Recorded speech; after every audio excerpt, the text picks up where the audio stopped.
welcome to Tolleson-Mack podcast. Today brought to you by Hauser Built Retriever Truck Beds. Those guys up there in Camp Verde laying it down. Yes, Best sir. in the business. Yep, they're at the farm show as we speak. Oh, they're in Tulare? Yeah, right now. And I talked to him, and he had a new booth, a new area where they were right out in front. He was super happy with. Did he send you a picture of the truck they got in Tulare? No, I didn't see it. It's pretty cool. Is it? It's Imagine. Peterbilt's got like yellow Yeah. stripe on it and stuff. They're in the Peterbilt booth, like whatever, and then they have a booth inside the Peterbilt booth, so they have to take a Peterbilt. That's their agreement. So I mean, obviously, but yeah. Lions run with lions. Yep. Right. And I was even asking Uncle George. He said he knows he's seen him before. So yeah. All right. So without further ado, I would like to introduce our guest today, Mr. George Aros, better known around the Arizona as Uncle George. Uncle George. Yeah. For sure. Cesar, why don't you give Uncle George some accolades? Man, 4-time NFR qualifier, NFR average champion, Really? And one of my heroes as a young child from all the way till now. I look up to Uncle George. Appreciate everything he did for me as a kid. Kind of kept me out of a lot of trouble. Thank you. Showed me the way. But George, we were talking about it earlier. Like, you got to see the evolution of this rodeo game. You got to do the team time days with my grandpa, your dad, Vic Aros. Let's talk a little bit about that, if you would. And it's quite the journey till now, right? When I was a youngster, I probably started roping at about age 7. There was no Dally team roping here. It was all tie down. So I mean, the first 5 years of my life of roping, anyways, was just tie down. All the jackpots everywhere you went was tie down. And I don't know if you guys know what tie down roping is. Is the roper header ropes him. He's actually tied onto the saddle horn, and he'd take the steer away, and the heeler would rope him. He's also tied on, and he'd wheel around, and they'd stretch the steer until they laid down. When he's on his side, then you were allowed to take a little piggin string and just tie a double knot. 1 foot and 2 feet were the same.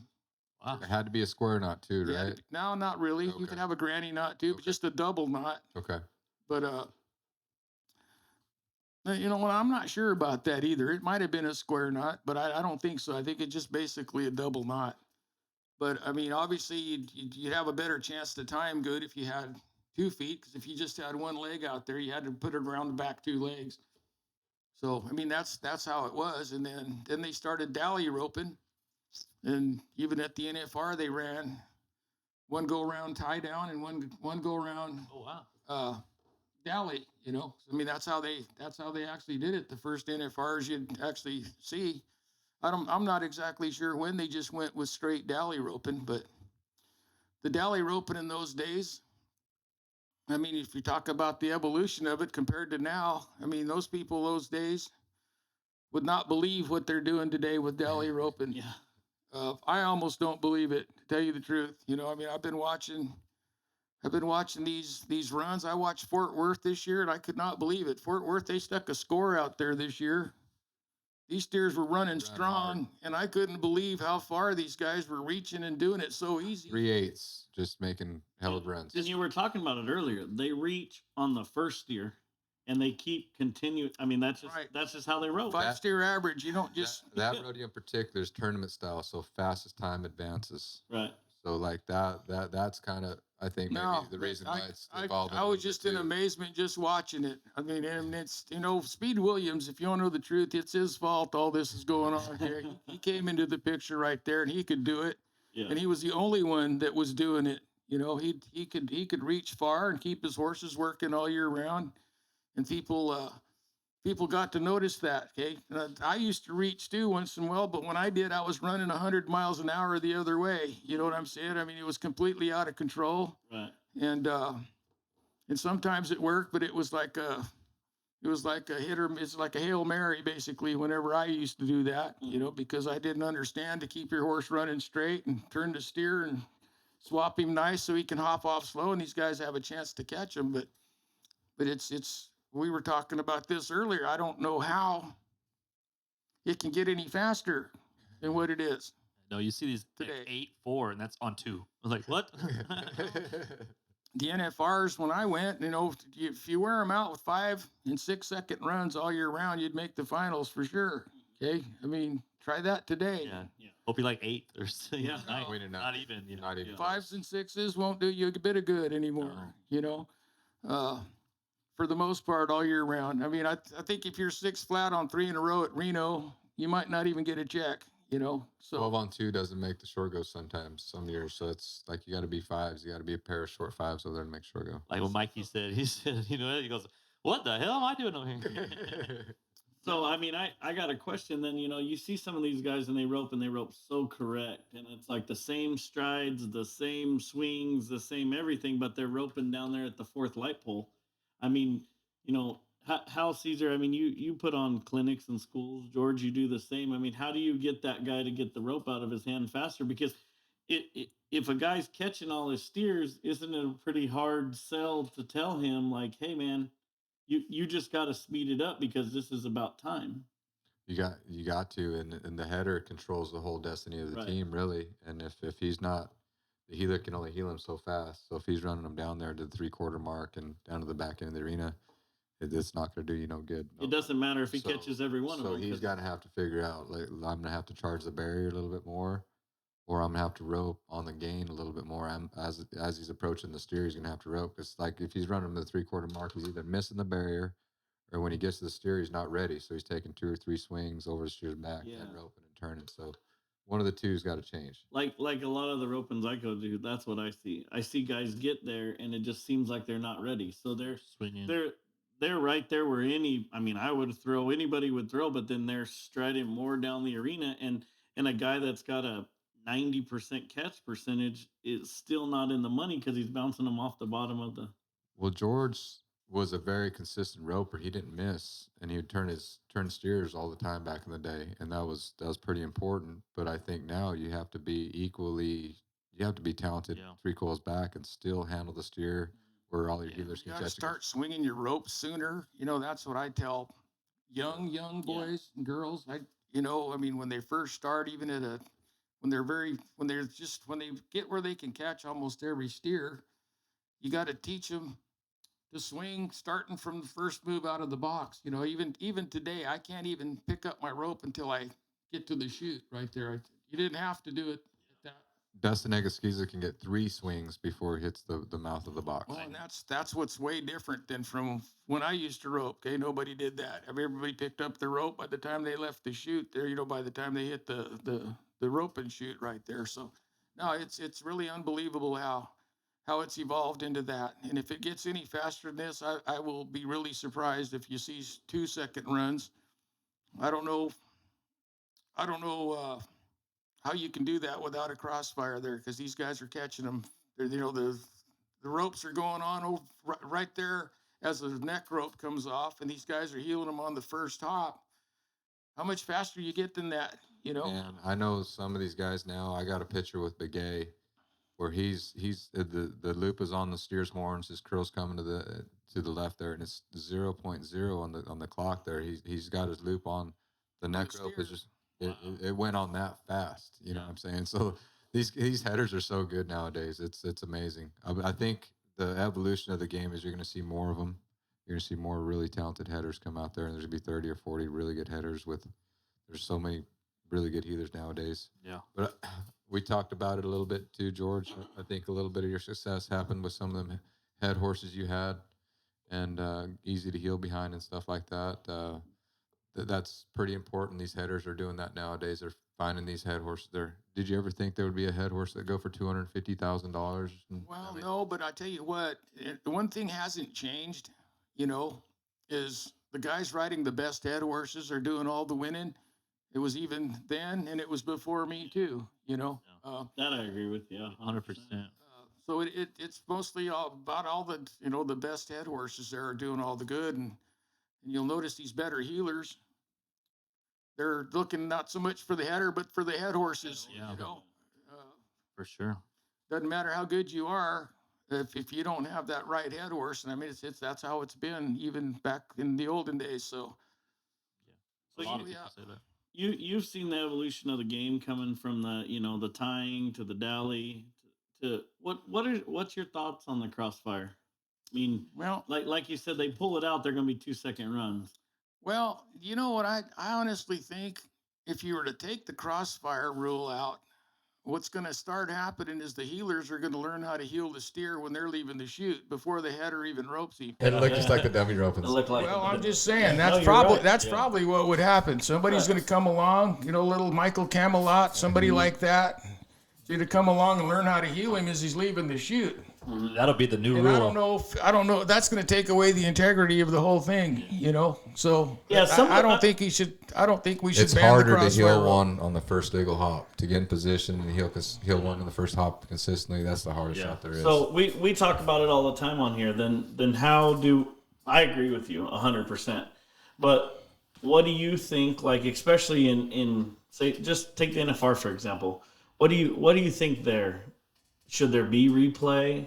Should should they change up the crossfire rule for the NFR or I don't I'll know. tell you my real opinion about this. I think if the flagger were to stay at the right far end of the arena, where the camera guy's taking it from, Yeah. he's You can gonna see it he'll clear. see it a lot better. Okay, I mean he doesn't have a good view from where he's at.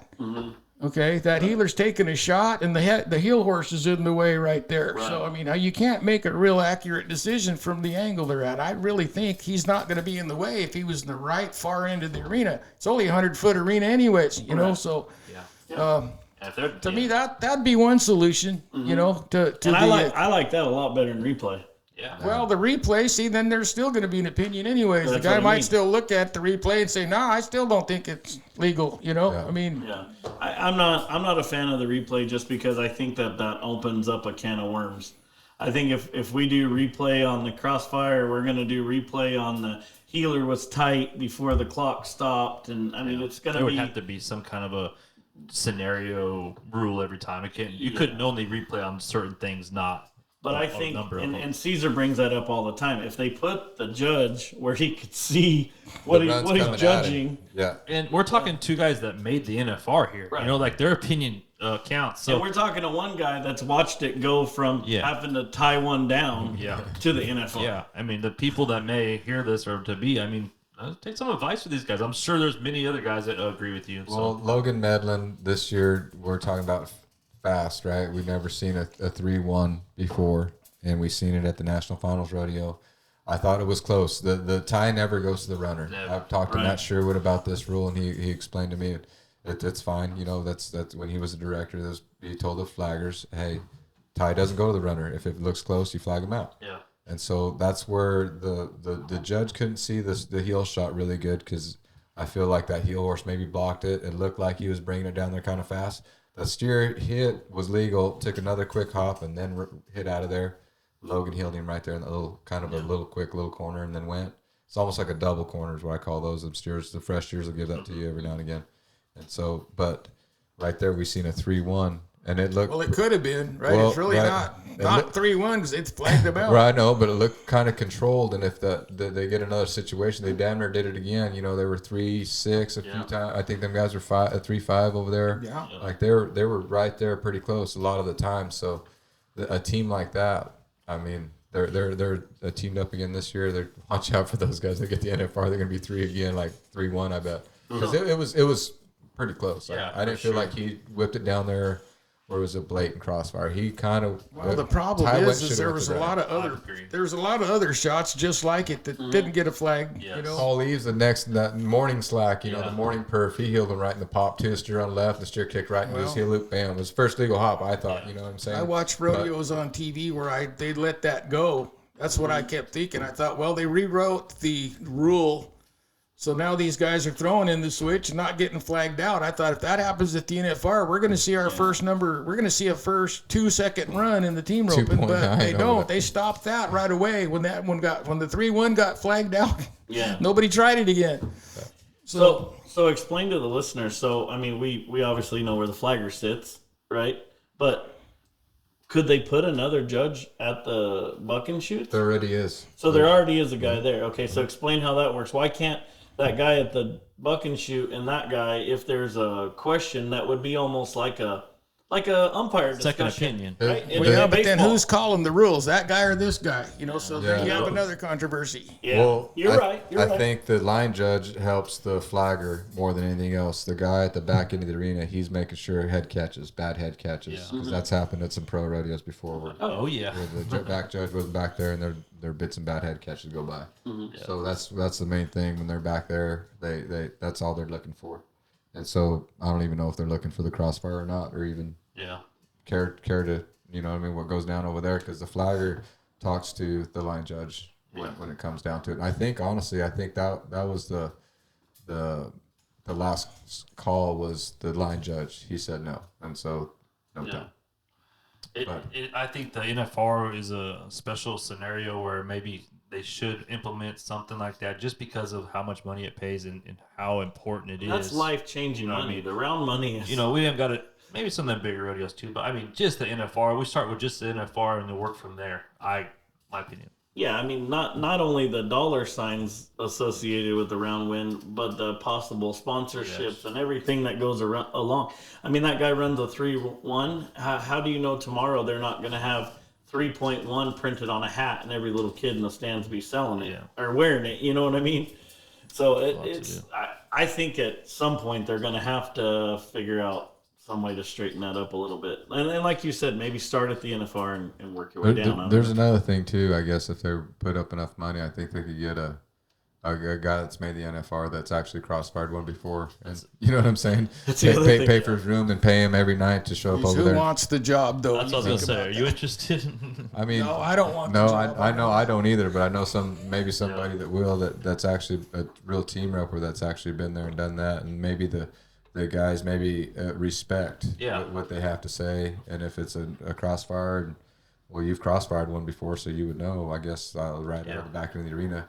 But you got some of these guys that never really wrote before, and they call you up for a crossfire. It was like, well, they get in your face. The team ropers get in your face. And we're like, how the hell do you know that wasn't a crossfire? Did you see the steer do this and that? And you see They'll even that. pull out videos. we all see that. And we see that, and that's, I feel kind of bad for sometimes, that they know what the flagger, how he ropes or what his number is. And some of these guys that rope better than the flagger talk, you know what it goes on. Yeah, you know what I mean? they talk So, down to them. it's tough. I don't wish that job on nobody. No, but it's a horrible job, but I think Has to be done. it is still a job. Yeah. If it paid right, I think somebody would step up and do it. Absolutely. But I think you're right. It's going to take somebody that everybody respects. You know what I mean? A guy with a no bullshit aura is Yeah. probably the guy that we need right You here. can almost get everybody together, especially at the NFR. You Yeah. got I think we need 30 this guys together. Be like, hey, listen, this is what's going to happen over here.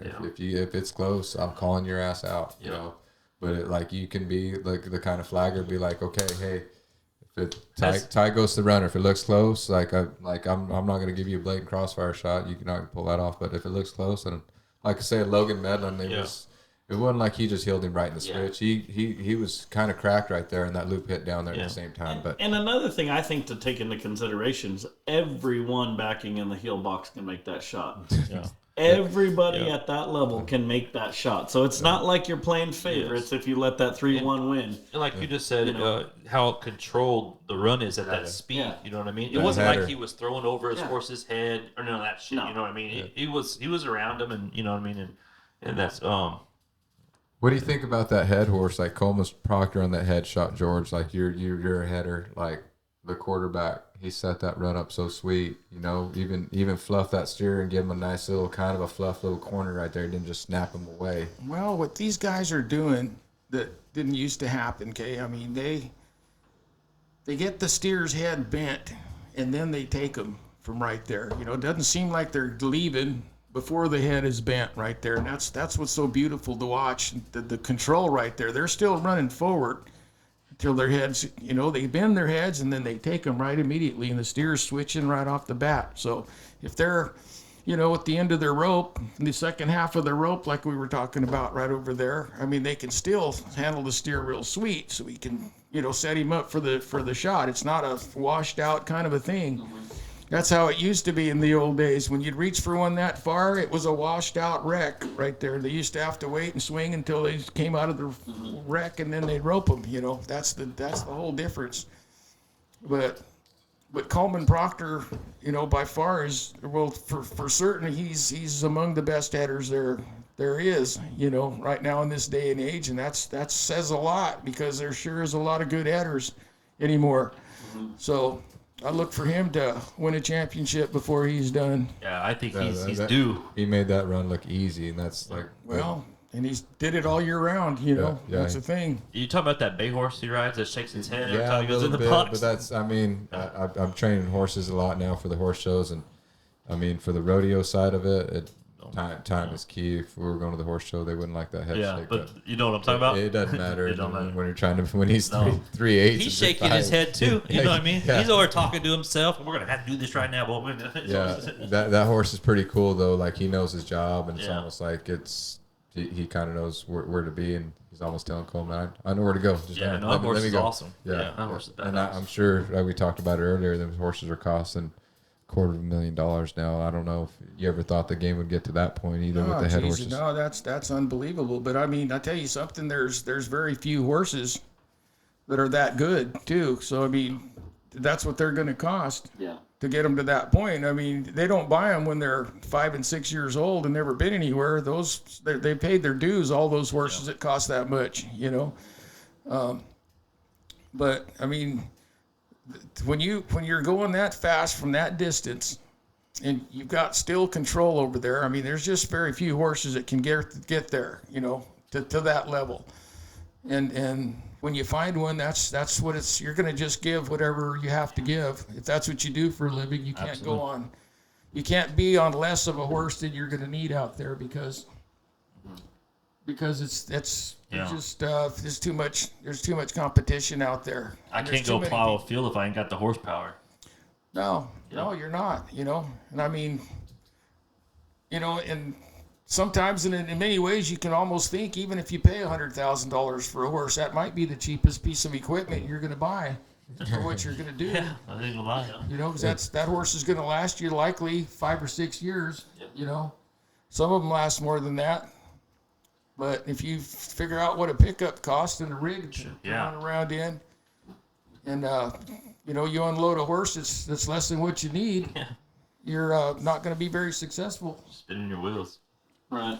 And we've talked before about the difference, like he'll say Eric Rogers ropes, and then like Caleb Drigger's ropes, and things like that. So can you guys kind of talk about those differences where how one will handle the cattle on a longer rope, another, Yeah, like I'm going to give an example like a Dustin Egaskiza. He's really good at, he's one of the reachingest guys out there. He handles the steer really good, but George talked about how he likes him a little bit bent before he goes, and I think that's what helps him control the steer. He'll almost slow down a little bit and kind of watch his heeler, and I feel like he's a really good quarterback at that distance. And like we got to see Tyler Wade, he's this year's 2023's world champion, and he does a really good job at it. He'll rope and he'll slow his horse down and slow the run down just a little bit. When his heeler gets positioned, that's when he goes with the steer. See, those horses aren't dictating the run. Like you have the ducking off horse right there. You're going to have to throw right here because that's as far as he's going to go. That's not what these guys are having. These guys can miss the steer and the horse is going to keep running right there. He's not trying to duck. He's not trying to cheat. Right. If he does, then they get rid of him and get on another one that doesn't do that. Because you don't want the horse to dictate when you're going to throw. Yeah. The plane has to go where the pilot sends it. For sure. And like Eric Rogers, he's one of my favorite ropers. I grew up with that guy, and he's got a different style. I've seen him throw all of his rope, and he can do it really good, but he tries to get the run out of his horse, and I feel like he does good about the longevity of his horses. He can get them lasting more through 3-4 years if you can get that out of a good head horse. Yeah, what did he say his horses he rides at the finals? 18? Yeah, but he's done good about keeping that horse running. Like the way he ropes, if he draws a really good steer, he's not going to throw all of his rope. He's going to hit the barrier, and the steer's going to be right there because his horse is running. Yeah. And get him on a really short rope, and the time is still fast. Yeah, just as fast. But if he hits the barrier and the steer's really running, he's got the game to be able to reach, kind of do both a little bit. And I feel like Dustin's doing a good job too with that, and I feel like that makes a complete header nowadays. You cannot make a living unless you can do both.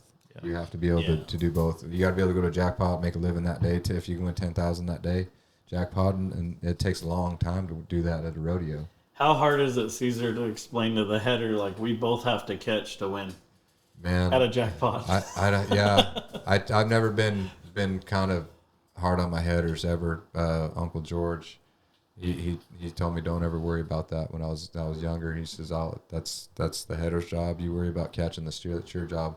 And so it simplified it a lot. And I just kind of let my headers, free ball it, I guess you call it. But Free but ball. if they They're trying to win too. Yeah. If they feel more comfortable on that head horse, and George and I talked about it too. If he feels like he can give you a better go on this horse, well, I'm all about it. And like you don't want to second guess your quarterback, man. Like that's the worst thing you can do, and especially In a game, under pressure in game. And like especially fourth quarter, we got to win at the end of the season. Like if he thinks this is a horse we need to be able to make the NFR, I'm going to trust his opinion. Yeah. And if I'm backing him, he makes the wrong decision. It ain't going to take but a few runs, and he misses that week or 2 weeks in a row missing. He's going to make a change. You know what I'm saying? Yeah, because he's losing money too. I mean, he feels bad because he's losing double the money. I remember Rope McCoulter and Begay, they felt horrible when they'd make a mistake because like they knew that it was my money Well, too. you get to the point where you feel worse for your partner sometimes. Geez, I mean, he drove all night long and he didn't get a throw, and I haven't turned him one in a week, and so that starts working on you too sometimes. That's all Victor Begay stuff though. Like Eric learned, Derek was the same way. Like if it's better catch a sloper, if we know we got a lope and steer right here, I'm not going to reach my whole rope. I'm going to get him on a little bit shorter rope and set him up quick and let you have fun over there. We're going to still win the rodeo. I don't have to, throw on my rope. But that's kind of like I feel like the evolution of the game. Them guys are just pretty quick about it. It's a reaction. They don't think about, like I asked Begay, and Coulter was good about setting the play up, but Begay would be like, I asked him, what do you want to do over here? Whatever happens, if I get a good start, I'm going to turn him right here. If I miss a start, I might go down there just a little Might bit turn farther. him down there.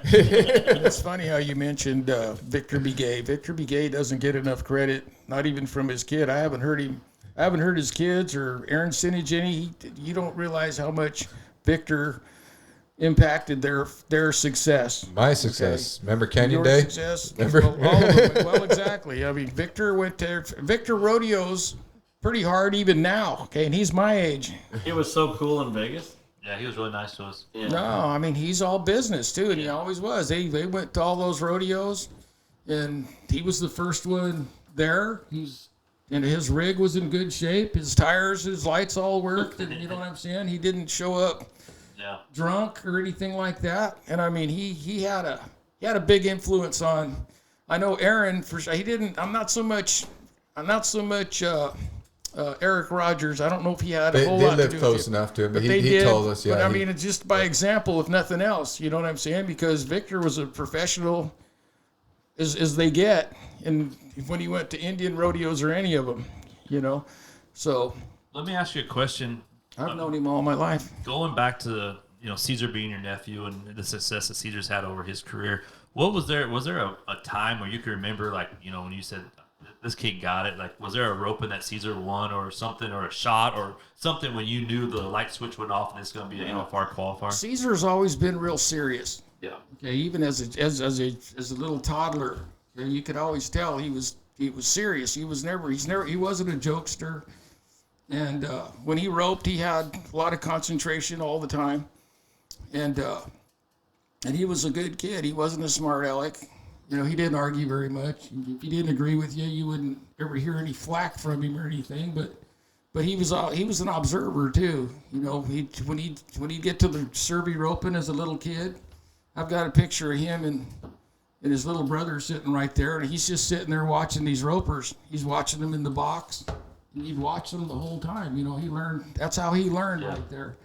And I don't know if there was a special moment that I thought, but I knew he was going to be a professional roper. No doubt, he was serious about his roping, even real little.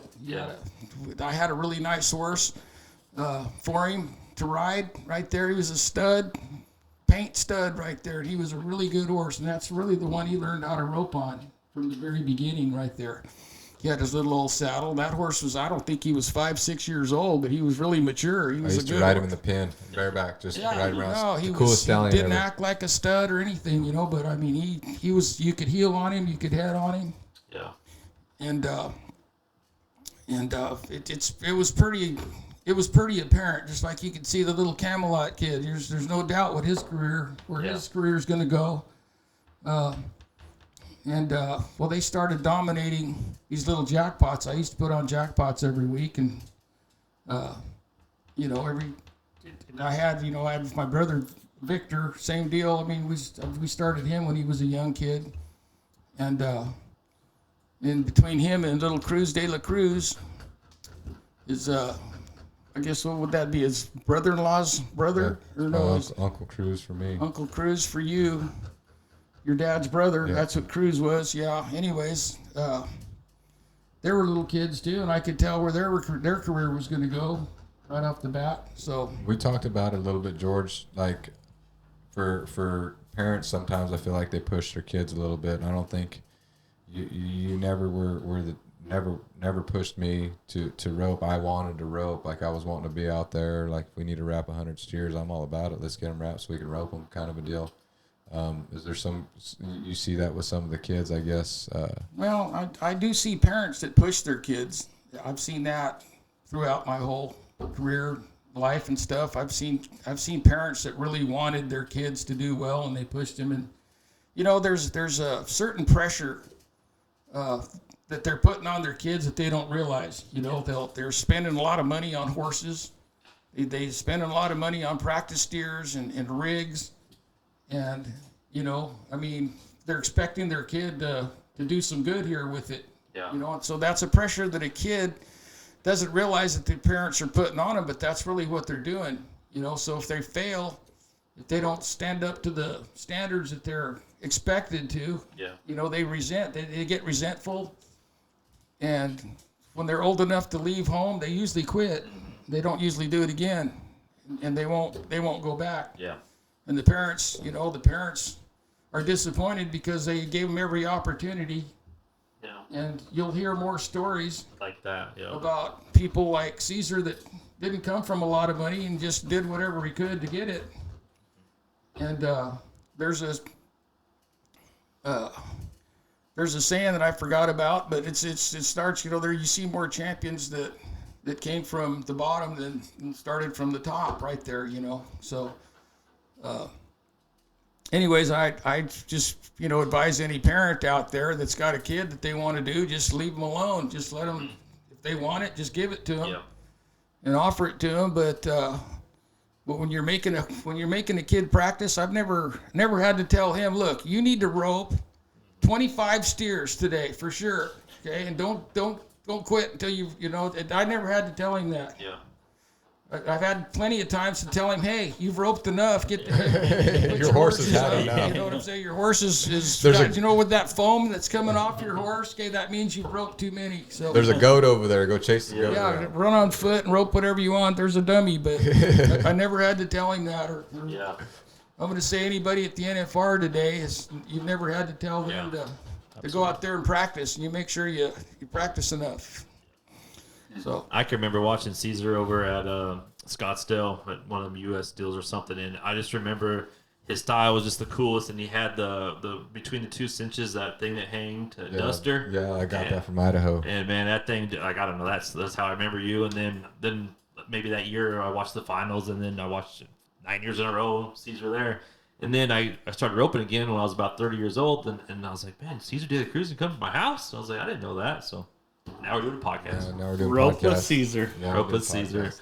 You never know what'll happen when you rope with Cesar. I'll tell you that. Talk about Never know. get you to the top. Yep. Gets to the top. Teach you how to be a shark. Yeah. Yeah. I'm IPO. I'm a tuna right now. I'm working my way up there. Well, we haven't touched on this much, but you put on I'll call it the premier jackpot in all Arizona. I mean, I don't know any bigger or any more popular one than the Serby, which was originally the 2-back, right? yeah. Yeah. So started in 82. Stop me if I'm wrong on my timeline. Yes, Started 1982. started in 82, around 2004, changed to the Serby. Yes. Can you give the listeners a little history on why we changed it to the Serby? Well, like I say, and forgive me if I'm wrong, but it seemed like around 2004 is when Mike Cervi Jr., okay, he's the son of the famous stock contractor Mike Cervi Jr. Okay, and he's married to Sherry Serby, the world's champion barrel racer. Right. And they were a real tight knit family and stuff. And he died in a tragic plane accident on his way to a rodeo. And Mel Potter, he felt that he really had to do something in his honor, and they came to me, him and Sherry both, and they asked me if I, because I'd already had an established roping going on, and they asked me, said if they could change the name to the Mike Cervi Jr. Memorial Pro Classic right there, and they would help me bring this roping to another level, and they did.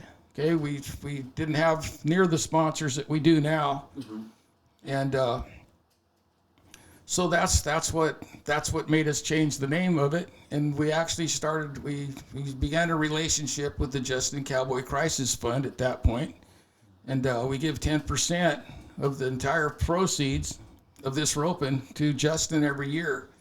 Wow. And we have That's cool. well over $300,000. And I told him my goal before I leave this earth is to make it $1 million. I thought, well, if we can get to $1 million, I'm not sure how many people, or events give more money than we do. No, that's for sure. A lot. And it's a worthy cause, if anybody doesn't know anything about the Justin Cowboy Crisis Fund, it's just like, it's for the professional rodeos, whether they've injured themselves in the arena or on their way to one or something. It's just something that they could actually lean on to help them get back on their feet.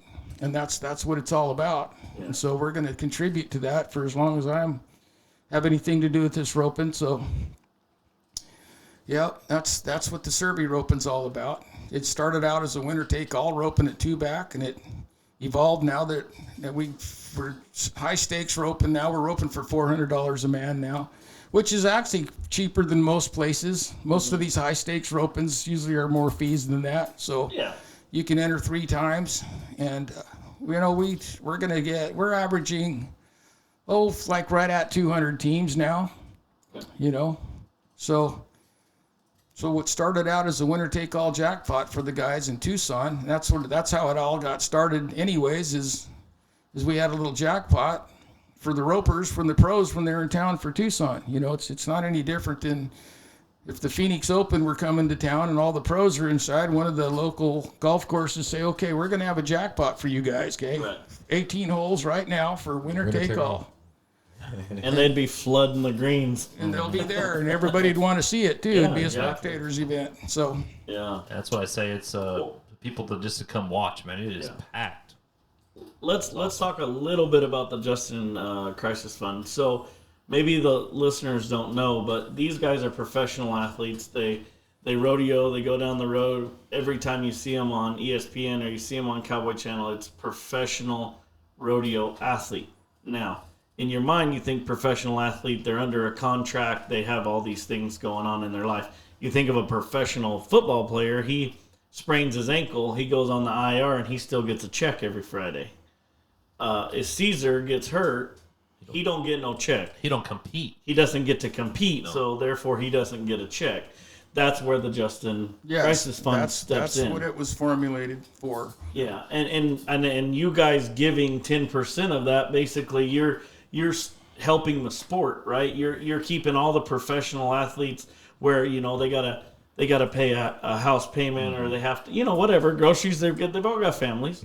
You're helping a lot of the rough stock guys out. Oh, for sure. A lot of the rough stock guys. I don't know for sure, but I would probably say that the rough talk riders are probably, they get more benefit from it. I don't know. I mean, I'd have to just look at it, but they had a more dangerous event. Absolutely. For sure, and they got the Justin Sports Medicine trailer at these places, and I've actually got with my little deal right there, getting hit by the bell at St. Paul. Your bull riding injury. Yeah, I got a concussion, got hit by the bell, and I actually with Coulter Todd, I believe it was might have been 2007, but I cut the tip of my pinky off, and right then I was able to go in this Justin Sports Medicine trailer.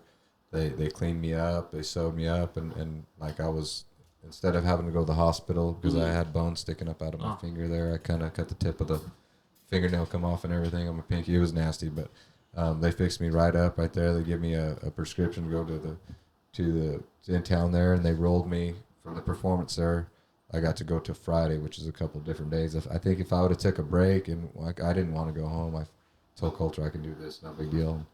I did okay. It's just a finger, no big deal. I kept catching, it was all right. But like I really like the Justice Sports Medicine people. They've even helped me out, right? You go and I get tape all the time for my fingers, and so you go and get tape, and then you see steer wrestlers in there, you see calf ropers in there, as well as the bull riders and rough stock guys too. You know, like it's like everybody goes there. They're your sports med, Yeah, right? you're right. You know, every professional team has a sports med crew. Right, the money goes to that as well. Yeah, So I just wanted to explain that to the listeners because that is so cool that you guys give that much money to. Basically, you're just giving it back to the sport. Yeah. You're keeping these guys going up and down the road. The guys we want to watch on TV and the intensity that you see, you know, and things like that. So I just wanted to not pass over that too easily. I think that's pretty awesome. Yeah, it's a great cause. Glad George does that because it helps out a lot of good cowboys. That's what this roping's all about, pretty much. You know, I mean, high stakes roping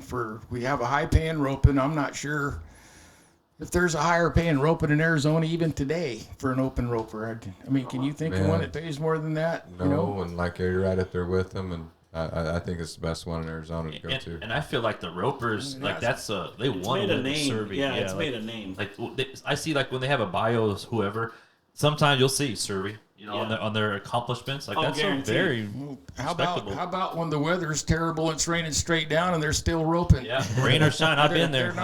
They're not gonna not go just because it's raining. Yeah. They're gonna complain maybe. Yeah. They're not gonna want to do it, but they just put on their chaps and their raincoat and let's rope. And I got about 23 and I've always ropes worried about that. I'm thinking, Jesus, I don't know why would anybody want to rope in this? You know, There's 200 some teams still.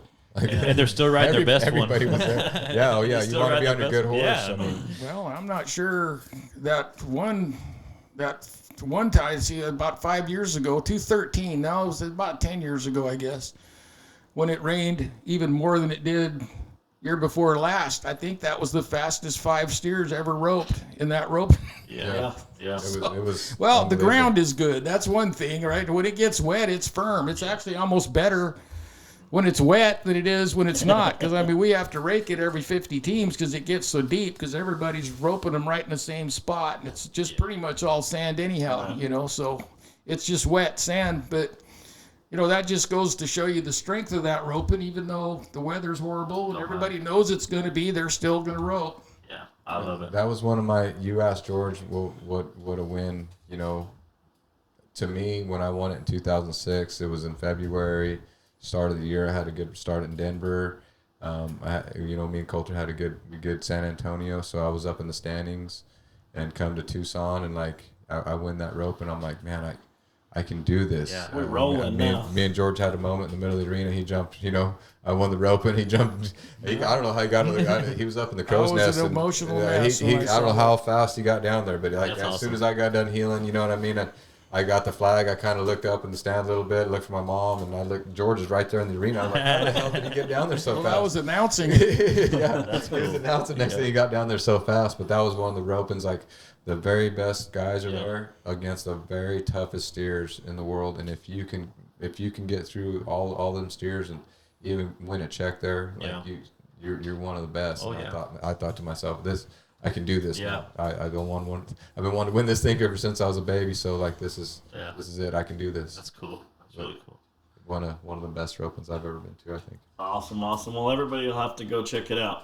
I think we need to let Uncle George get on down the road, you think? Yeah, and like something inspirational. We try to have it Yeah. some of these podcasts. George, you've been helping me out a lot in my career. Is there something inspirational you can tell these kids, up and comers, maybe? Well, you know, if it's in your heart, just go for it. You know, that's pretty much that's what I've always thought. You know, and don't think that you can't do it. That's another thing. You know, I mean, anything's possible. So, you know, I just tell kids, just follow your heart. If you think you can do it, go for it. I like that. Awesome. I like that. Well, we appreciate you coming down and hanging out. You guys are carpooling, huh? Yeah. We're gonna get down the road a little bit. got a busy day tomorrow. We got some jackpotting with the boys and stuff. So I'm trying to The wolf pack. Wolfpack. we're hauling them up and down the road now. It's their turn. Sounds You fun. know, Sounds fun. I have one last thing to say. Steve Sherwood has gone through a heck of a thing this year, the last 2 days. His family was in a terrible head-on collision there, and they're in the hospital suffering, and they're fighting for their life right now. If everybody would remember Steve Sherwood and his family, Keep them in our and, prayers. For sure. and hopefully everything will work out okay for him. And Lee, his wife, and his son Cole. We're in a horrible. Cole's one of accident. the most talented team ropers Absolutely. there is even today. Wow. I've got that in my heart right now, so I just wish them the best, because I mean, your whole life can change in the blink of an eye. Absolutely. You just don't know when it's going to happen. You can ask me if you want to. It happened to me earlier this year, so. Yeah. All right. Well, hey, thanks for tuning in. Yeah. We appreciate you coming on. You guys drive safe all the way home. And Yes, sir. I really appreciate you guys coming. Yeah, thanks, George. for We've heard everything. a lot about you, and in my eyes, you're an Arizona. Well, you're a legend in my eyes with the whole rodeo Well, world. thanks. yeah, No I about like that. it. Little shout out to Trey Yates. He's spanking over there in Texas. Yeah, he's putting it Great. on. If you like the podcast, hit the like button, hit the subscribe button, and contrary to popular belief, hitting the subscribe button doesn't cost you a dime. Not $1. Not Not at all. a And dollar. we're almost there, guys. We've It's seen not a little bit more. mysteriously linked to your credit card No. and it's going to get ran every month. I promise. That's No. not No, going to no, happen. no. So, all right. Thanks for stopping by. Yep. Thank you. All right. So I didn't know about that accident. What? Cole? Dude. I just seen it today. Dude, right there. Cole is just